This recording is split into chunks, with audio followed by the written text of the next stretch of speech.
Muy buenas noches. Siguiendo con esta sección de infectología, vamos a abordar hoy día dos temas: el tema de leishmaniasis y el tema también de infecciones parasitarias. Primero, vamos a hablar de leishmaniasis, todo lo que tenemos que saber de primera mano. Como siempre, estamos trabajando con nuestro Mark Map. ¿Cómo podemos definir el tema de leishmaniasis? Un momento, vamos a bajar un poquito el volumen acá. Ya está. Listo. Entonces, vamos a definir a la leishmaniasis como una enfermedad parasitaria. Ya, una enfermedad causada por el parásito del género Leishmania, transmitida a los humanos a través de la picadura de un mosquito infectado. Ahora, recordemos que hay tipos de leishmaniasis. Hay una leishmaniasis cutánea, visceral y mucocutánea. Y de acuerdo al leishmaniasis, al tipo de leishmaniasis va a ser el tratamiento. Por ejemplo, un esquema primario o un esquema de mantenimiento que es un poquito más fuerte, ¿no? En cuanto a la leishmaniasis cutánea, va a producir úlceras cutáneas, nódulos. ¿Y cuál va a ser el agente aquí? El mosquito del género Lutzomia, aquí a nivel de América, ¿no? Y en Afroeurosia hablamos del flebotomus, ¿no? En cambio, la leishmaniasis visceral va a ser el que afecta a órganos internos como los principales que son el hígado, el vaso, la médula ósea. Ese también va a ser transmitido en Asia, en África y en América. En América, como ya habíamos mencionado, por Lutzomia, y en Asia y en África por el Phlebotomus, ¿no? Y también tenemos la leishmaniasis mucocutánea, que son producidas o se evidencian con unas lesiones cutáneas que afectan las mucosas, ¿no? Y estos principalmente están en América Central y en Sudamérica. Listo. Entonces ahorita estamos viendo primero la clasificación, ¿no? Tipos de leishmaniasis y definición. Ahora, algo importante de abordar para el tema de leishmaniasis, tenemos que saber cuál es su ciclo de vida. El ciclo de vida va a comprender una fase en el insecto vector, que es el mosquito propiamente dicho, y el ser humano, y todo este ciclo, ¿no? Entonces, podemos decir que primero inicia con que el mosquito infectado, porque el mosquito tiene que estar infectado, inocula parásitos al picar, ¿no? Y en el ser humano, los parásitos infectan a las células que replican. Nada más es una transmisión. Ahora, en cuanto a los síntomas, va a depender. Los síntomas varían según los tipos. Como habíamos mencionado, hay una leishmaniasis cutánea, una leishmaniasis visceral, una leishmaniasis mucocutánea. En cuanto a la leishmaniasis cutánea, evidentemente o naturalmente se van a evidenciar con estas úlceras cutáneas que vamos a verlo después. La leishmaniasis visceral, como ya habíamos visto, va a afectar a órganos principales, hígado, vaso, entre otros, ¿no? Pero ¿cómo se va a hacer sus manifestaciones clínicas? Pues aquí podemos ver la fiebre, pérdida de peso, hepatomegalia y esplenomegalia. Vamos a dejar por si acaso. ¿Listo? ¿Listo? Entonces, continuemos con esto. Listo, ya. Y en cambio, en la leishmaniasis mucocutánea va a ver lesiones a nivel de la mucosa y también deformidades faciales, que vamos a verlo posteriormente. Entonces, definición que tenemos que recordarnos de leishmaniasis: es una enfermedad parasitaria producida por la picadura de un mosquito. ¿El cual es el más común? El Lutzomia, ¿no? El Lutzomia, que está más prevalente aquí en América. Los síntomas van a depender del tipo, ¿no? Visceral, cutánea, visceral, mucocutánea o cutánea, ¿no? Ahora, en cuanto al diagnóstico y el tratamiento. El diagnóstico vamos a hacerlo por microscopía, podemos hacer un cultivo, pruebas serológicas que nos evidencien que la leishmaniasis esté presente, ¿ya? Y el tratamiento, tenemos dos tratamientos, como ya habíamos mencionado: un esquema primordial, un esquema primario y una dosis de mantenimiento. En el esquema de primario vamos a tratarlos con anfotericina B, 1 mg/kg día intravenoso durante 20 días, o por pentamidina con 4 mg/kg día intramuscular o intravenosa durante 7 días. Es la diferencia, ¿no? 20 días si utilizamos anfo y pentamidina 7 días. Este va a ser del esquema primario. Ahora, mantenimiento, la dosis de mantenimiento va a estar dada por antimoniales, que como es el glucantime y el mitelfosina, ¿no?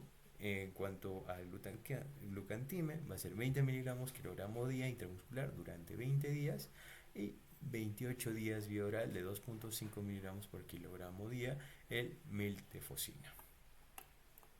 Pero lo que tenemos que saber aquí es, primero, cuando utilizamos el enfoque primario, el esquema primario y la dosis de mantenimiento.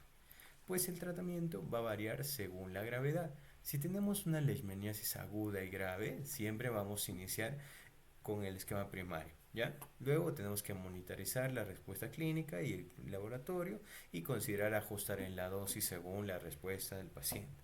En cambio, cuando hay una leishmaniasis cutánea, en casos menos graves, el esquema primario puede ser suficiente, ¿ya? Y evaluar la respuesta y considerar la transición a la dosis de mantenimiento, ¿no? Como es en el caso de leishmaniasis aguda o leishmaniasis grave. ¿Cómo podemos prevenir? Pues controlar el mosquito, la lutzomia, ¿ya? Protección personal contra picaduras y seguir investigando con propiamente dicho las vacunas que se pueden hacer, ¿no? Entonces, en resumen, leishmaniasis es una enfermedad parasitaria producida por la picadura de un mosquito. Tenemos tres principales. ¿Cuáles son? Cutánea, visceral, mucocutánea. Y ahora, para hacer el tratamiento tenemos un esquema primario y un esquema, una dosis de mantenimiento, ¿no? El esquema primario se utiliza, como dice, en casos menos graves. El esquema primario puede ser suficiente y ahí se deja el tratamiento. Mientras que cuando hay leishmaniasis aguda y grave también tenemos que iniciar con el esquema primario, monitorizar y también llegar a lo que es la dosis de mantenimiento, ¿no? Con estos principales: anfotericina B, pentamidina, glucantime y miltefosina. Aquí están los días, la duración y todo lo que concierne. Ciclo de vida parasitaria, síntomas que trae, va a depender de la infección de leishmaniasis. Entonces, en conclusión, tenemos que recordar la cutánea usualmente es menos grave que la visceral y la mucocutánea, ¿no? Entonces, para terminar con este temita de leishmaniasis, vamos a presentarles un flashcards del ENAM 2022 donde aborda todos estos temitas. Aquí está. Entonces, habíamos visto, leishmaniasis es una enfermedad infecciosa causada por el parásito Leishman. Sus principales manifestaciones clínicas son cutáneas, en leishmaniasis cutáneas, pero pueden generar enfermedades multiorgánicas, ¿no? Como habíamos visto. Ya. ¿Cuál es el vector? La mosca lutzomia a nivel de América. La incubación va a ser en semanas, incluso hasta meses. La transmisión va a ser mosca y sanguínea, ¿no? A través de esta picadura. ¿Cuáles son las zonas endémicas? Por ejemplo, aquí en Chiapas, en Campeche, en Tabasco, en Quintana Roo, esto en México, ¿no? Clínica, leishmaniasis, aquí podríamos hablar de todas las zonas de la selva, ¿no? Selva central, específicamente, ¿no? O sea, tipo. Y ahora, clínica. Leishmania cutánea, mucosas y leishmaniasis visceral. La leishmania cutánea, que se va a presentar en meses, va a verse como un nódulo, una úlcera indolora con bordes indurados y sigue su trayecto de drenaje linfático y puede generar una linfadenopatía regional.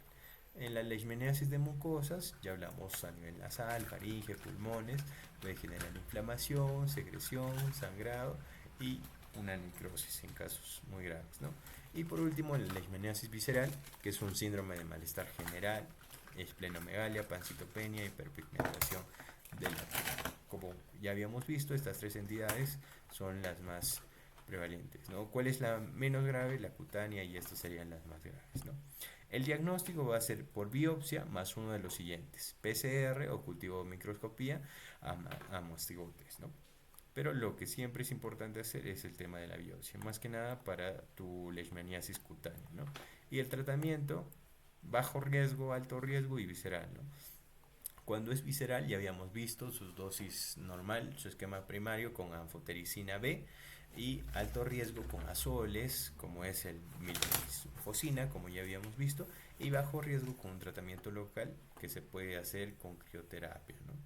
Esto va a depender, esto va a ser muy dependiente a los síntomas y a las manifestaciones clínicas propiamente dicho que presente el pacientito. La menos grave va a ser la cutánea y las más graves la mucosa y la visceral. Y así terminamos el tema de leishmaniasis. un tema muy importante. Ahora pasemos a lo que son las infecciones parasitarias, que son bastantes. Aquí tenemos infecciones parasitarias 1 y 2, ya sabemos, en nuestro MarkMap tenemos que descargar y listo. Aquí está. Presentamos esto.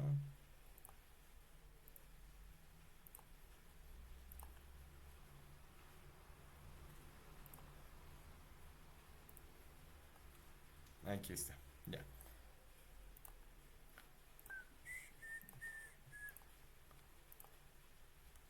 Definición. ¿Cómo podemos abordar las infecciones parasitarias? Nosotros ya sabemos que son infecciones causadas por parásitos. Listo.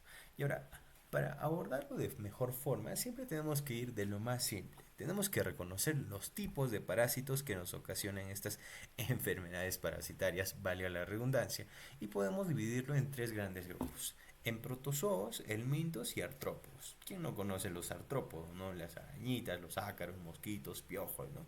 En cuanto a los helmintos, podemos dividirlo en nematodos, céstodos y tremátodos. ¿Cuáles son los más comunes en nematodos? Por ejemplo, los gusanitos redondos, ¿no? Céstodos, las tenias, tenias soloto. Tremátodos, las duelas hepáticas.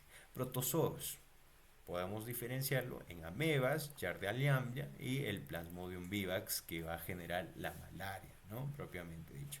Entonces, recordemos, parásitos, enfermedades parasitarias que afectan al ser humano. ¿Cuáles son los tipos parásitos? La familia podríamos dividirlo en parásitos protozoos, helmintos y artrópodos. En artrópodos es la más fácil, ¿no? Mosquitos, ácaros. En los helmintos tenemos nematodos, cestos y tremátodos. Y en los protozoos, amebas, Yardia y Plasmodium vivax, que ocasiona la malaria. Ahora, ¿cuál es el modo de transmisión que tenemos que saber nosotros también? ¿Cuál va a ser? El contacto directo, ¿no? Con los parásitos, o ingestión con alimentos contaminados, o en el caso de mosquitos ya habíamos visto los artrópodos, como es la leishmaniasis, por ejemplo, las picaduras de insectos vectores, ¿no? Listo. Ahora, ¿cómo podemos diferenciar según la manifestación clínica y el parásito que pudo haber ocasionado? Entonces, usualmente, esto es importante, este resumencito, porque los protozoos, una infección por protozoos, una infección parasitaria causada por protozoos, va a generar el tema de diarreas y fiebre usualmente. En caso de los helmintos, va a generar dolor abdominal y pérdida de peso. Y en caso de los artrópodos, que es el más conocido, ¿no? Tenemos picazón y erupciones cutáneas más externas, ¿no? Entonces, esto es a grandes rasgos. Si queremos aprendernos todas las infecciones parasitarias, tenemos que diferenciar cositas, puntos claves que nos pueden distinguir a esto, y acompañado a esto, el paciente de dónde viene, de chongos bajos, de la selva, de todo esto, hay muchos mosquitos, tiene ganado, todo eso, ¿no? Entonces, principalmente protozoos, diarrea y fiebre, helmintos, dolor abdominal y pérdida de peso, y picazón y erupciones, los artrópodos, ¿no? Estas son manifestaciones clínicas generales. ¿Cómo hacemos el diagnóstico de tratamiento? El diagnóstico puede ser por microscopía de heces en caso de, por ejemplo, una tenia, ¿no? En caso de tenias, si hay gusanos intestinales, pruebas serológicas también, y el tratamiento literalmente va a ser antiparasitarios específicos. Pero acá estamos viendo una cosita simple, ¿no? Sí, acá estamos viendo un poco de lógica, ¿no? Porque tenemos protozoos, helmintos, artrópodos, ¿no? Amebas, todo esto, artrópodos, ya sabemos. El diagnóstico lo vamos a hacer por microscopía de heces y pruebas serológicas, y el tratamiento, si estamos con parásitos, infecciones parasitarias, que vamos a dar antiparasitarios específicos, pues. ¿Y cómo podemos prevenir esto? Con higiene personal, consumo de alimentos seguros y control de los vectores. Por ejemplo, los mosquiteros que usan, las fumigaciones, no dejar los charcos de agua, más que nada en la zona de la selva, para evitar el dengue y todas sus variantes, ¿no? Que son muy peligrosas en algunos casos. Entonces, mira, acá estamos viendo como una parte general, ¿no? Si podemos verlo específicamente, sí, eso vamos a verlo en la parte número 2 a continuación. Entonces descargamos infecciones parasitarias, parte número 2. Aquí está, listo, ya descargó. Infecciones parasitarias, parte 2.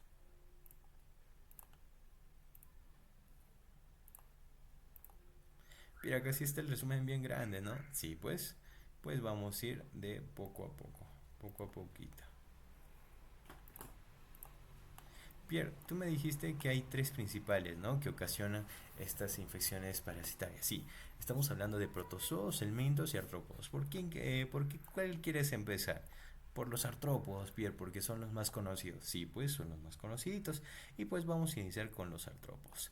Primero, tenemos los piojos. La etiología, pedículos humanos capitis, o el piojo de la cabeza, que va a ser un ente común en cuanto a los artrópodos, ¿no? ¿Qué enfermedad produce? Pues esta pediculosis capitis o la caspa. Manifestaciones clínicas, picazón, irritación del cuero cabelludo. ¿Y qué es lo que se usa con esta enfermedad, ¿no? Que es la pediculosis capitis? Permatrina y malatión. Vamos a verlo también, por favor, esto, si me permiten, pediculosis capitis, porque tenemos que conocer también, aparte de esto, cómo se ve. Aquí está, ¿no? Parece caspita, ¿no? No es caspa, ¿no? Los piojitos. Tenemos que tener control aquí, ¿no? Mira, parecen caspita, ¿no? Pero cuando los niñitos, por ejemplo, van al colegio y se contagian de estos famosos piojos o pediculosis capitis, que es su nombre técnico, podemos ver cómo estos piojitos caminan, ¿no? Como pueden observar aquí. ¿Sí, no? ¿Cuál es el tratamiento? No se utiliza gasolina ni gas, ¿no? Ni gasolina, querosene también creo que usan porque es peligroso, incluso puede llegar a ser tóxico para los pacientitos, para los niños. ¿Sí? Esto evidentemente, naturalmente se va a relacionar con el nivel de higiene del paciente, ¿no? Por ejemplo, si la pacientita no tiene cuidado, igual va a contagiar. La niñita, un niñito le contagió, ya, ahora ese niñito tiene papá, tiene mamá, tiene hermanitos, tiene primitos, entonces tenemos que hacer un descarte de todos ellos. Y Pierre, entonces, si no le echo gasolina, ¿qué utilizamos? Como ya habíamos hablado aquí, tenemos que utilizar antiparasitario, ¿no? Y específicamente, en este caso, permatrina, ¿no? Como ya estábamos mencionando. Aquí está. Permetrina y malatio. ¿Cómo se utiliza? Aquí vamos a ver acá. Permetrina. Me queda 1%. Jeje. Y escuchando, ¿no? Piojos. Aquí está. Esta es una cremita, ¿no? ¿Cómo se utiliza? Aquí está su descripción gráfica, ¿no? Su permetrina que se utiliza como una especie de shampoo.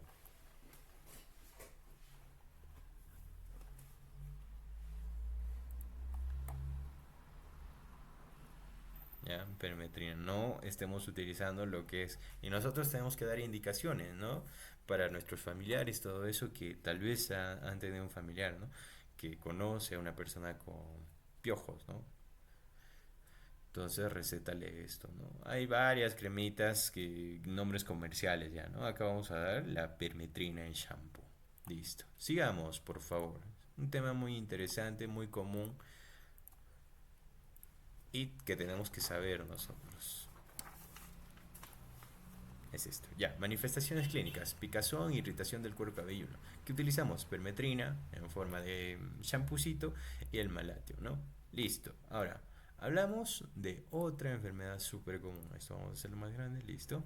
Ya, ácaros. Los ácaros. Dentro de los artrópodos tenemos los ácaros que producen la etiología Sarcoptes scabiei o ácaros de la sarna, producen sarna y cómo se manifiestan manifestación clínica de picazón intensa, erupciones cutáneas, ¿no? Y aquí también utilizamos la famosa ivermectina que estuvo en boga, ¿no? Últimamente en estos tiempos y la permetrina también. En cuanto a los mosquitos, queremos saber cuál es el principal representante de todos a nivel de Perú, pues tenemos diversas especies de enfermedades, ¿no? Como cuáles, el dengue, acá está el dengue, la malaria y el zika. ¿Qué son estos? Estos no son ácaros, estos no son artrópodos, eh, esto, estos no son ácaros ni piojos, ¿no? Estos son mosquitos, ¿no? ¿Y cuáles son? Diversas especies realmente de enfermedad como el dengue, la malaria. Manifestaciones clínicas van a variar según cada grupo, ¿no? la enfermedad transmitida. Y el tratamiento va a depender de la enfermedad, ¿no? El dengue, la malaria y el Zika si producen a veces sintomatológico, a veces una, un tratamiento más dirigido y dependiendo también de la severidad de los pacientes, ¿no? Tenemos que ver cómo es un dengue severo, una malaria, un Zika severo y referirlo también, ¿no? Si estamos, por ejemplo, en el SERUM, el servicio rural, y no tenemos a mucha disposición. Listo, eso en el tema de artrópodos. Ahora veamos en los protozoos. En los protozoos teníamos amebas, Giardia y el Plasmodium vivax, ¿no? Listo, amebas. Vamos por las amebitas. Etiología, entamoeba histolítica. Tenemos aquí cuál es la epidemiología, fecal oral, contaminación de agua. Usualmente estos pacientes, estos alimentos mal cocidos, contaminación de aguas y alimentos, ¿no? La enfermedad que produce es la amebiasis. ¿Cómo podemos distinguirlo? Disentería, dolor abdominal, diarrea sanguinolenta. ¿Y cuál es el tratamiento? Pues su metronidazol o el quinidazol, ¿no? Yardalandia. La yardalambia, igual contaminación fecal oral, agua no tratada, por eso acá tenemos que incidir siempre en los pacientitos que deben hervir sus alimentos. ¿Cómo descontaminamos los alimentos? ¿Cómo descontaminamos las frutas, las verduras? Pues con dos gotitas, ¿no? Dos gotitas de cloro, lejía, ¿no? Dos gotitas de cloro en tu litro de agua y hay que se remoje, ¿no? Porque algunos, justo estaba viendo, algunos TikTok también, ¿no? Que están descontaminando no con bicarbonato y vinagre, ¿no? Pero estos llegan a descontaminar, imagínense, del 100% un 10%, ¿no? Entonces lo más considerable para descontaminar estas frutitas y verduras es con tu lejía, ¿no? Y siempre no tomar agua contaminada, ¿no? Agua no tratada, ni agua del caño. Aquí a nivel de Perú no se utiliza agua del caño porque vamos a terminar con una disentería, con una diarrea y todo ello, ¿no? Siempre agua hervida, ¿no? Manifestaciones clínicas, diarrea, flatulencias, dolor abdominal y el tratamiento con metronidazol y tinidazol. Y en el Plasmodium, el representante, tenemos Plasmodium falciparum, Plasmodium vivax, entre otros. Esto también va a estar transmitido por mosquitos de género Anopheles, ¿no? Enfermedad que produce la malaria, manifestaciones clínicas, fiebre, escalofríos, tratamiento de anemia y síntomas clínicos, ¿no? Y esta malaria producida va a depender de la especie de la región. Ejemplos incluyen artemisana combinado con otros tratamientos antimaláricos, ¿no? Pero esto ya es propiamente dicho, ¿no? Y por último, los helmintos. Vamos a empezar primero por los éstodos, que creo que la mayoría conocemos, ¿no? ¿Cuál es el representante de los éstodos? La tenia solum, tenia del cerdo, tenia sanguinata y tenia del ganado. ¿Por qué se da esto? Por ingesta de carne cruda o mal cocida. Por eso siempre se recomienda, si vamos a ingerir carne, de dónde se ha adquirido esa carne, ¿no? Si no tiene huevecillos ni tampoco tiene la tenia, ¿no? Luego, enfermedad que produce la cisticercosis, tenia, solomoteniasis. ¿Cómo se manifiesta clínicamente? Con problemas gastrointestinales, cisticercosis y se puede afectar muchos órganos, ¿no? ¿Qué se utiliza acá? El praziquantel y el albendazol. Albendazol y praziquantel. Como recordamos, ¿no? De albendazol, ¿cuál es de Echinococcus granulosos, ¿no? Ya, praziquantel. Lo que no quiero olvidarme aquí, ya, las manifestaciones clínicas, los pacientitos también, los niñitos más que nada, ¿no? Los niñitos van a tener picazón a nivel del ano y también podemos evidenciar en las heces, por eso se hace la revisión de las heces, se puede observar incluso estas tenias, ¿no? Estas tenias vivas, ¿no? Cómo se pueden mover. Trematodos y duelas. La etiología, los esquistosomas, epidemiología, contacto con agua dulce contaminada. Hablamos igual otra vez, no consumir agua ni dulce ni salada contaminada. No siempre tenemos que tener ese proceso de purificación o de potabilización del agua, ¿no? Enfermedad que produce esquistosomas, ¿sí? Esquistosomiasis y las manifestaciones clínicas, problemas gastrointestinales y daño hepático. ¿Qué podemos utilizar aquí? El tratamiento de praziquantel, ¿no? Muy bien. Y terminamos con los nematodos. En los nematodos tenemos la Ascaris lumbricoides, Ascaris, y el Enterobius vermicularis, el Oxurus. ¿Cuál es la contaminación de esta? Hay contaminación fecal oral, ¿no? La enfermedad que produce ascariasis, oxuriasis por los oxures, y estos van a ser problemas realmente gastrointestinales, ¿no? Picación anal también, ¿no? Y el tratamiento va a ser albendazol y mebendazol, ¿no?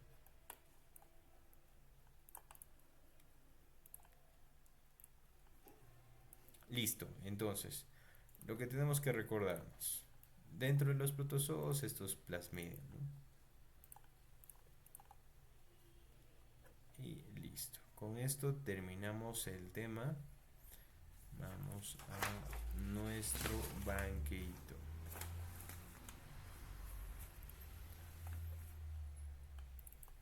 Pierre, quiero saber un poquito más de teoría. Pues ahora vamos a enfatizarnos, porque estamos viendo cositas puntuales, cositas un poquito generales, ¿no?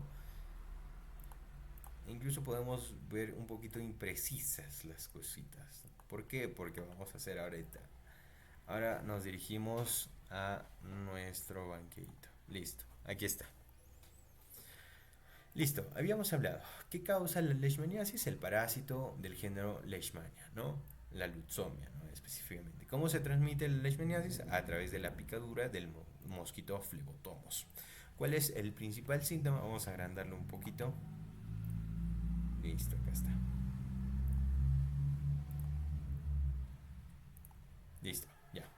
¿Cuál es el principal síntoma? Úlceras cutáneas en la piel, ¿no? Esto viendo de leishmaniasis cutánea, ¿no? Porque también recordemos que tenemos mucocutánea y leishmaniasis visceral, que es la más terrible, ¿no?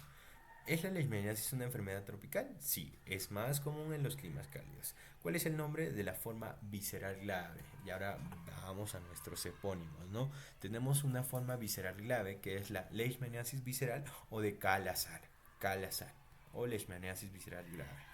¿Cuáles son los vectores más comunes? El flebótomos del género Flebotomus y la lutzomia más que nada a nivel de América, ¿no? ¿En qué regiones son más prevalentes? América Latina, África, Asia, Oriente Medio. ¿En qué órgano puede estar comprometido en la leishmaniasis? Como ya habíamos visto, el hígado, el vasito, ¿no? El vasito principalmente. ¿Existe una vacuna para la leishmaniasis? No, no hay una vacuna comercialmente disponible. Sigamos, ¿qué es la leishmanización? Este término es interesante. ¿Eh? ¿Qué es la leishmanización? Es la inoculación controlada para desarrollar inmunidad. Que sí, es un tema interesante porque, por ejemplo, es un poquito, incluso un poquito ambiguo, ¿no? Y vamos a ver esto también. Quiero mostrarles esto también. Mientras que ustedes van a estar leyendo, vamos a hablar. Pierre, ¿por qué hablas de leishmanización? ¿Aún se hace? Sí, quería presentarles esto también. Oh, oh, oh, oh, oh.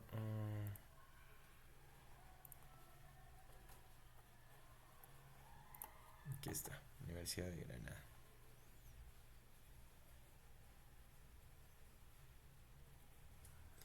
Como recordemos, esto de la inoculación nos hace recordar a quien, ¿no? A Daniel Alcides Carrión, ¿no? Con la fiebre del oroya, la malaria, ¿no? Aquí vamos a poner control F, leish.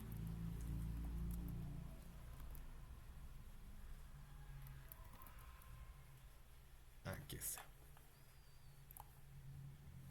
Cuando no da luna, que elijo yo. Vamos a hacerlo más grandecito. Vivo dando vueltas a tu alrededor. Aquí está. Desarrollo de vacunas frente a la leishmaniasis. El primer acercamiento para la obtención de un tipo activo de inmunización frente a la leishmaniasis se dio en los años 70 y consistía en la inoculación en una zona no demasiado expuesta del cuerpo, ¿no? De parásitos vivos o extractos de tejidos extraídos de las lesiones cutáneas. Ojo, habíamos hablado que en la leishmaniasis tenemos tres, ¿no? Visceral, mucocutánea y la cutánea propiamente dicho, ¿no? Entonces, en estos casos, en los años 70, parásitos vivos o extractos de tejidos extraídos de lesiones cutáneas se inoculaban, dando origen al término de leishmanización. Anteriormente a este hecho ya se había descrito la utilización de parásitos vivos para la obtención de inmunización frente a la enfermedad. Así las madres de zonas endémicas como Israel o Líbano exponían a sus niños a las picaduras del insecto vector. En el año 97, por ejemplo, ¿no? Como dicen Gabron y Ansam. Sin embargo, la aparición de individuos en los que aparecían lesiones durante un largo periodo que necesitaban tratamiento o incluso que se cronificaban no respondiendo al tratamiento, lo hace inviable para su uso en humanos por el alto riesgo que conlleva, ¿no? Entonces sí se hizo en algún tiempo, pero tenemos que tener en cuenta, ¿no?, estas consideraciones, ¿no? Un poquito al hecho histórico, ¿no? Los objetivos para obtener vacunas contra el MNASI son inducir a una inmunización duradera, seguridad de estandarización, estabilidad y facilidad de producción. Existen actualmente 3 generaciones de vacunas desarrolladas frente al leishmaniasis. Aquí tenemos la primera generación, se compone de parásitos muertos o fracciones de parásitos desde los años 70 se ha desarrollado, y aquí nos habla un poquito de vacunas, ¿no? Pero recordemos lo que hemos mencionado, recordemos lo que dijimos, aún no existe una vacuna comercial, ¿no? Y vamos a corroborar esto. Esto es del año 2022, avance clave para el desarrollo de una vacuna contra la leishmaniasis. Un equipo de investigadores aquí, porque va a ser prevalente aquí, ¿no?, en Argentina y Brasil, logró identificar 4 antígenos inmunodominantes que pueden ayudar a la prevención de la enfermedad que afecta principalmente a poblaciones con acceso limitado, ¿no? Y aquí nos habla, ¿no?, que los docentes y investigadores de ciencias médicas del paso anterior realizamos para tratarse de resultado de alto impacto, ¿no? Y lo que quiero resaltar aquí es el tema de las vacunas. Aquí está. Ya.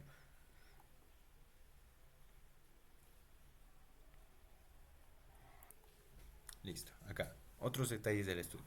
En la lucha contra la patología aún no existe una estrategia profiláctica basada en vacunas y su tratamiento conlleva diversos inconvenientes. Hasta el momento, hasta el 2022, no se cuenta con una vacuna para prevenir la leishmaniasis en humanos y el tratamiento farmacológico de primera línea es el antimoniato de meglimina. El glucantima, ¿no? Es un nombre comercial. Genera alteraciones hepáticas, pancreáticas y renales para tratar casos de leishmaniasis. El Estado argentino que tiene que importarlo desde Brasil, que es de donde se produce y comercializa. Entonces, otra vez corroboramos que todavía no hay una vacuna comercial, pero aún está en investigación. Sigamos entonces. No es que estar siempre contigo. Todo eso quiero ser.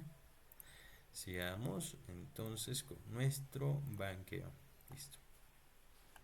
Ya, ¿qué es la leishmanización? Inoculación controlada para desarrollar inmunidad que hasta ahora no funciona, ¿no? ¿Cómo se diagnostica la leishmaniasis? Pues esta biopsia de la lesión, cultivo o pruebas serológicas. ¿Cuál es el tratamiento estándar? Antimoniales como el miltefosine o anfotericina B. ¿Qué medidas de prevención son efectivas? Uso de repelente, ropa protectora y control de mosquitos. ¿Cómo afecta la leishmaniasis a los sistemas de salud? Pues impacta a comunidades marginadas con acceso limitado a la atención de salud, ¿no? Entonces, es mejor que a tratar la enfermedad porque hasta el momento no hay alguna vacuna, no hay alguna vacuna propiamente dicha que sea comercial. Ya se ha intentado esto de la leishmanización desde los años 70, como ya habíamos visto. Hay un avance, como justo les estaba mostrando, ¿no?, de este avance médico que hicieron, ¿no?, los investigadores de Argentina y Brasil con su equipo, ¿no? E incluso todos los avances, ¿no?, lo enviaron a la revista de inmunología Frontiers, pero aún no hay, ¿no? Entonces, ¿cuál es nuestra chamba? Hacer la prevención. ¿Y cómo hacemos la prevención? Pues con el uso de repelente, los pacientitos tienen que tener cuidado en zonas endémicas, tienen que dormir con mosquiteros, entre otros. Listo. Ahora, enfermedades parasitarias. ¿Qué son las enfermedades parasitarias? Pues propiamente dicho, enfermedades causadas por la infección de parásitos. ¿Cuál es el ejemplo común del minto? El minto, Ascaris lumbricoides o lombriz intestinal. Listo. ¿Cómo se transmite la malaria? A través de la picadura de un mosquito infectado. ¿Cuál es el parásito causante de la enfermedad de Chagas?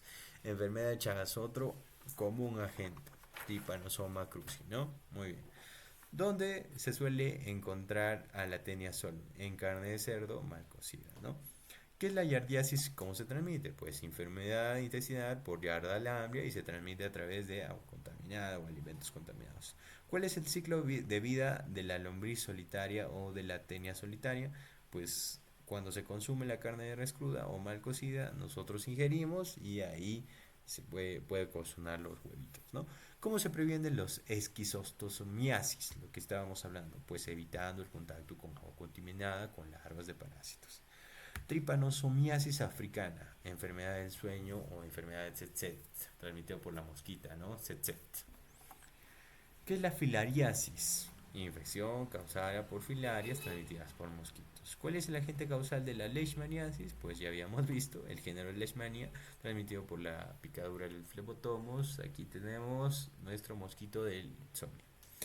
¿Qué es la toxoplasmosis y cómo se contrae? Es una enfermedad causada por el parásito Toxoplasma gondii. Se contrae principalmente por el consumo de carne cruda en contacto con heces de gatos infectados. Toxoplasma.